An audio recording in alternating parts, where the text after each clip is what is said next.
I'm David Steigerwald. I have the good fortune of directing the History Department's World War II program in the Transnational study of World War II. Today I have with me Tyler Webb. Tyler was in the exemplary 2017 group, and he's now moved on. We're going to talk about what he's doing now, and we're going to then cycle back and talk a little bit about the World War II program, why he took it, how he managed to finish the program, and what value he sees in it for what he's doing now, what he wants to do in the future. But let me first of all say thanks, Tyler. I appreciate you being here. So apparently you're in medical school. We're here now. How'd that happen? Yeah, so always interested in medicine along the way, and it was kind of a how do I get there type of thing. So when I came into undergrad, I started out as a chemical engineer. Turns out you have to like math to do that. I don't like math. It didn't go well. So I switched over to my microbiology major, and then I met a really awesome history professor. His name was Dr. Gil Martin. And through our conversations and having classes with him, I had a history couple classes, and at the end of my last World War II history class, I said, it's a shame this is my last history class. And he said, why? I said, well, you can't study history and go into medicine. And he said, why? And I didn't have an answer. So that minor turned into a major and a thesis and a second degree, ultimately in history, and I really think that helped me get here. Well, let's talk a little bit just about what you're doing. What kind of area of medicine do you see yourself going into? Mm-hmm. How are you going to get there from just the OSU med system? Absolutely. So I'm most interested in emergency medicine right now, or trauma medicine. For me, Ohio State's got a really great program and a ton of opportunities to get there. I'm also doing the Armed Forces Scholarship with the Army, so doing that type of emergency medicine trauma works well with the Army, as you can imagine. Yeah, no doubt. Let's talk a little bit about your connection with the Army. Absolutely. So how's that working? Yeah, so it's actually a straight line family lineage back straight to Gettysburg. It's really interesting. I had a however many greats grandfather that was a Union cavalry captain that was killed at Gettysburg. You never told me that. I don't think I ever did, actually. No. Talk about, skeletons in the closet. I guess. Who knows?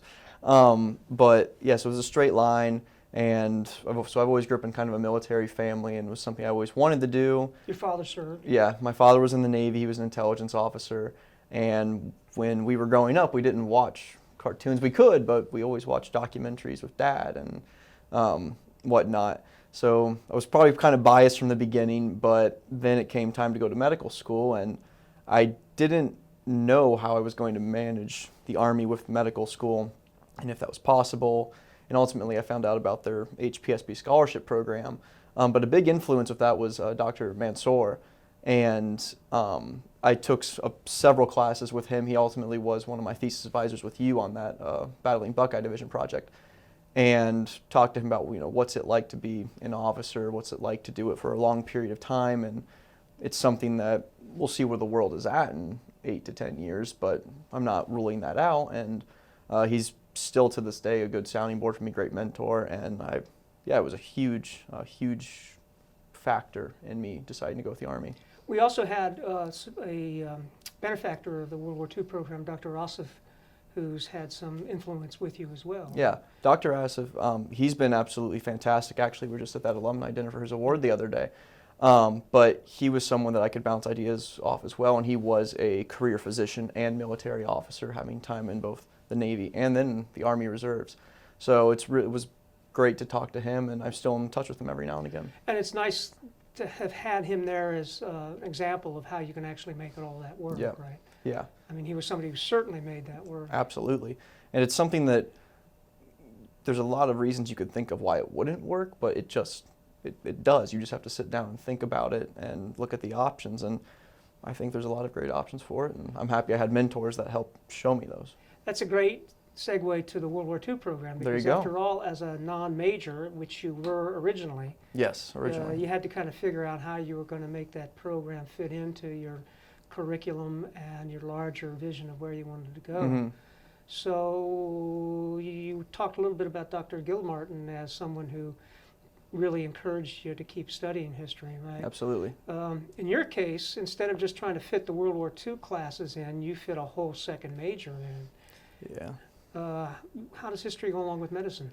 Oh, history goes along with the medicine in a massive variety of ways. For instance, one, just if you look at the specific military aspect, me having that military history degree, and I actually just got back from basic last week, and we talked about history while we were there. We went to the Fort Sill Museum, and you see the history of medicine and how a lot of things that we have today started out with military medicine and then they segued. For instance, med flight with the emergency helicopter services, that was a total invention by the military over starting the Pacific and then the Korean and Vietnam Wars.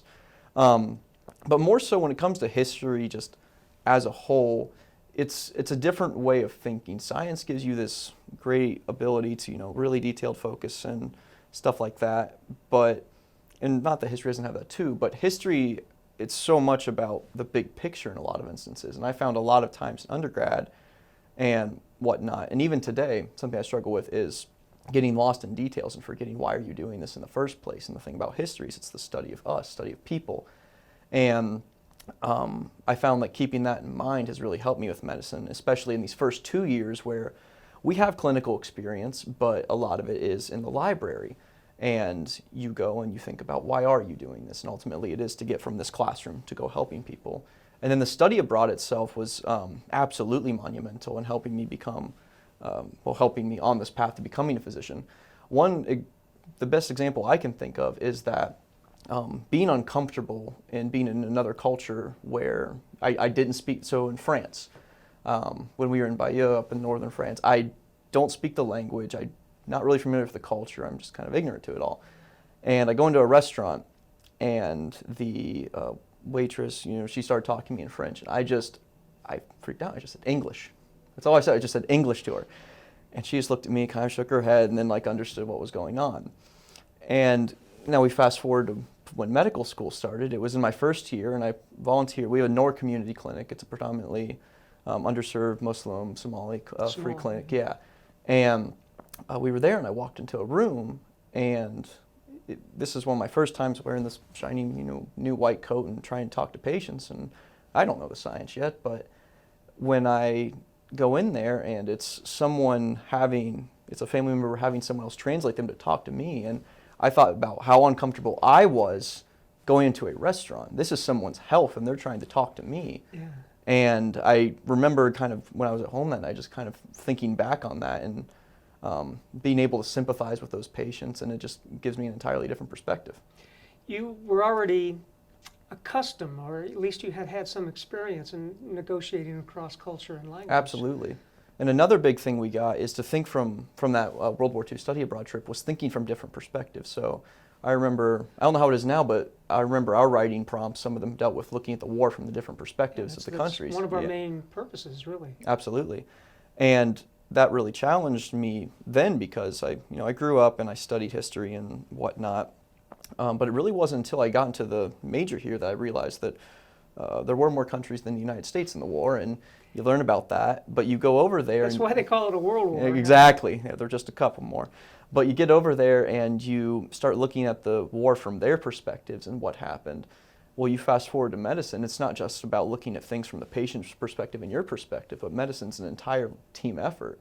What's the nurse's perspectives? What's the radiologist? What's the resident, the medical student, the attending, welfare, finance, those types of things you have to take into account. And I think that having to look at different things from that perspective challenged all throughout the history major and then on the study abroad to do that have helped prepare me for that. Let's talk a little bit about the trip itself. Absolutely. What was the most surprising thing that you encountered? I'd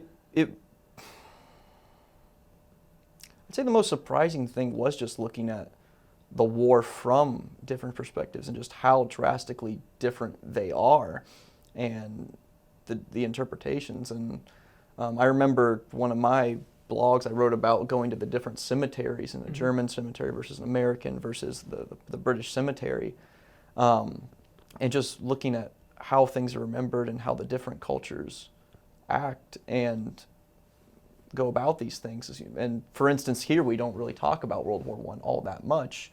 Well, over there, you'd find that for some people, World War I was much more significant than World War II. And that blew my mind because I thought there's no way they even do it there. And remember, for the French, they're almost seamless. Yeah, it's almost One the to same thing. next, yeah. Absolutely. How And about your favorite food? oh man, Polish food. Part of that's the price, and part of that's the food. Those pierogies, and there's something called golumki or something like that. It's like a cabbage wrapped something or other. That was really good. But the German, those beer gardens, that was good. I'm a big food person, so it's really hard to pick a favorite one. Oh, that's tough. I'll have to think more on that. What about friendships? Mm-hmm. You know, did you draw any long-term relationships out of that? Absolutely. The group and us, we actually still communicate every now and again, our group, and we talk about things. A lot of it has, kind of talking about the world itself right now and geopolitical situations. Some things are much less serious than that. Mm-hmm. But I would say, one of my great friends that came out his name's Ian Jones, and we still to this day, actually was texting him this morning, go out and sit down and talk about 3 or 4 hours of revisionist history, politics, and how we're going to fix the world. I don't know if we're going to get there, but we have a lot of fun doing it. And it's definitely a very unique group of individuals that I don't think you find very rarely. I don't know where else I would, but I don't speak in absolutes, I guess. But a group that's that interested in history, of course, but then also has such a diverse background, because Ian and I, and there were a couple other people, but it wasn't the majority. The majority of people weren't history majors. And just kind of seeing where everyone's going in life, still talking, and seeing how the trip has helped us get there has been really awesome. I have one last question, I guess, and that's Sure. Really a practical sort of thing. When Mm-hmm. it came time to applying for med schools, does a history major, a World War II program stand out in a CV? Absolutely. I can't speak of it from the admissions perspective, but I know that every school I went to and every interview, we talked mostly about that history study abroad or about the history major. Me trying to get into the mind of an interviewer or admissions person says that they probably talk about the same things all the time. They probably don't see history or study abroad like that all the time. So when it comes across, they want to talk about it. And I had the chance to talk about things that we discussed earlier, such as the different perspectives, interacting with patients. And I told them, I said, I think that's going to help me. And lo and behold, in this first year and quarter or so, it really has helped me. I think it makes you a more attractive candidate because we all have to take that MCAT, that big science test. You have to take your science courses. But really for me, when it comes to applying to medical school, I always tried to ask myself, what's going to make someone look at my piece of paper and say, it'd be cool to talk to him for 45 minutes. And I can't think of a better way to do that. I'm sure there are, but personally, my history major and the study abroad were my way of doing that. But I didn't get the major. I didn't do the study abroad because of it would get me to medical school. My mindset was always, I'm going to do what I want, and my goal is to get to medical school. If it aligns and I get there, that's what we're going to do. But I'm not going to force myself to pick up things that I don't want to get there. The MCAT, I didn't have a choice on that one. I did not want to take that, would not take it again, but they forced me on that. But the rest of it, I really enjoyed it. And that history major, I still miss it a lot, having to go through, all we do really is the science classes. But every now and again, you'll be sitting there and you think, man, if I could just go to my World War II class today or whatnot. I miss learning about all the different things. But I still get to do it, still have my bookshelf of books that so many need to be read. But we'll get there. Well, you're always welcome back in any of the classes, that's for sure. And it is very cool to talk to you for 45 minutes, and I hope maybe 45 years. Absolutely. You're a really important part of the program, and we're really proud of you, and I really appreciate you coming in. Yes, sir. It's always good. Good.